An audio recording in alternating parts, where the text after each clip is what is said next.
All right, Coach, like always, if you want to go ahead and start us off with your opening statement, then we'll open it up for questions.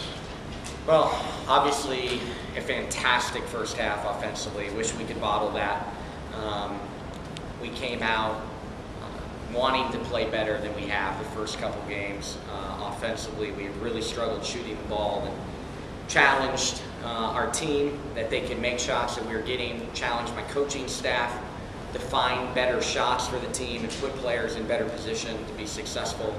And it all came together in the first half. And we competed.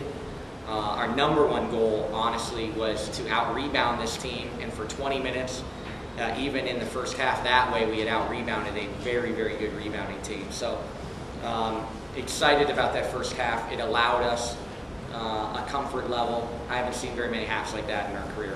It allowed us the comfort in the second half to play different combinations and play different people and try different people. Challenge at halftime was, do we show maturity as a young team that we could still play with effort and determination? Could we play with that maturity and execute what we wanted to do? It got away from us a little bit in the second half, especially the rebounding, which was our number one goal. I have great respect for Keisha Mosley, who's a Purdue transfer. She single-handedly out-rebounded our entire team in the second half. But that first half obviously was fantastic and would love to bottle that. Did you have any inkling before the game that it would get off to that kind of start, or did it just? It just kind of happened. We did not make a lot of shots in shoot-around today, and sometimes that's a good sign throughout the years that sometimes you have bad shoot-arounds, you have great days, and sometimes you can't miss a shot and shoot-around and then you can't throw it in the ocean during the game. So I did not expect that, but Jillian really had a fantastic first half shooting the ball. It was really the catalyst for what we were doing.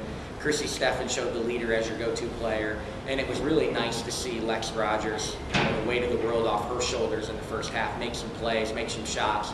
We got her an easy basket early in the game, and I think that was a big pressure release that she found a way to score. So I didn't see it coming, but I knew we were capable of making more shots than we had.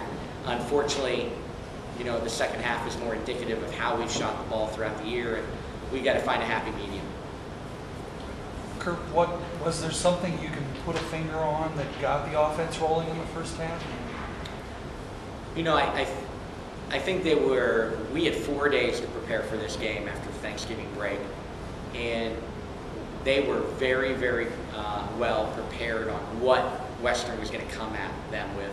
So I think they were very comfortable in what we wanted to do. Now it was a matter, could we go out there and finish plays? And when baskets start going in for one person, everybody else feels a little less pressure that they don't have to make the big shot. That if they miss a shot, it's not a big deal because so-and-so is making a shot. And it was certainly contagious tonight that we felt really good about ourselves offensively. We felt like we were making shots, and it was one of those dream nights. You started calling plays, and everything started working. So you felt really good as a program.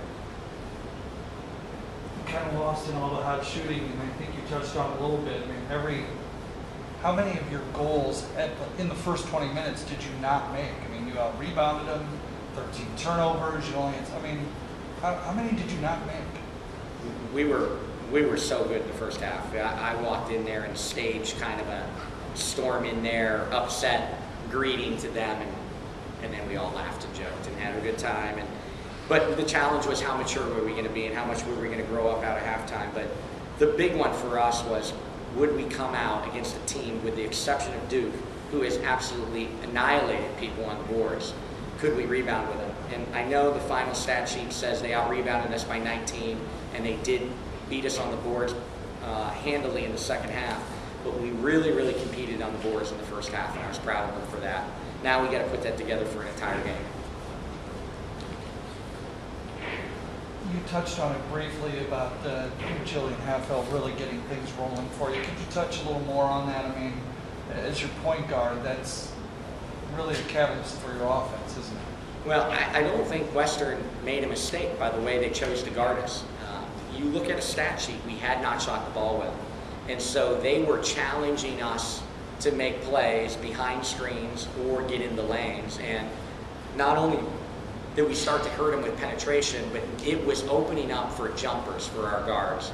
And to our guards' credit, they had the confidence and to step up and take some of those. And Jillian was one of those players right off the bat, was confident taking shots behind screens, but she also got to the basket in transition, and everything started to go right for us that way.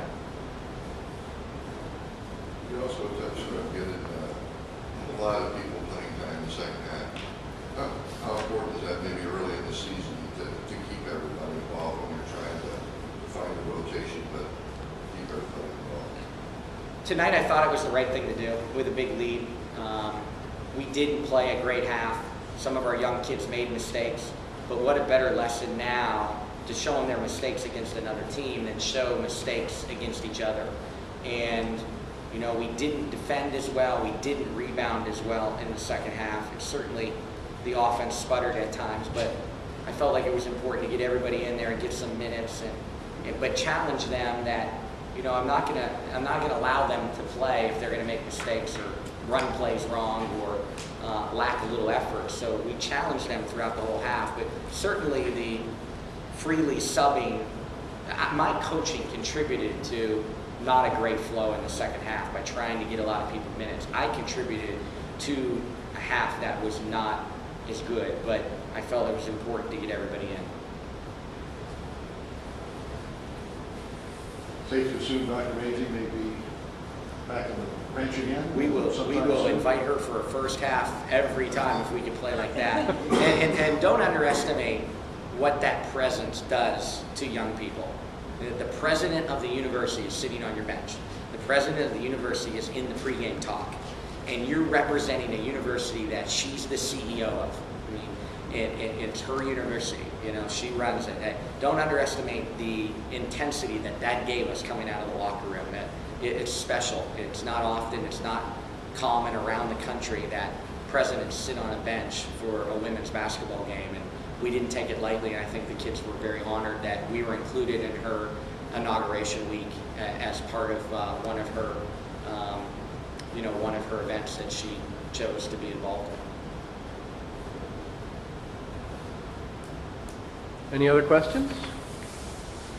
Okay, thanks, you. Coach.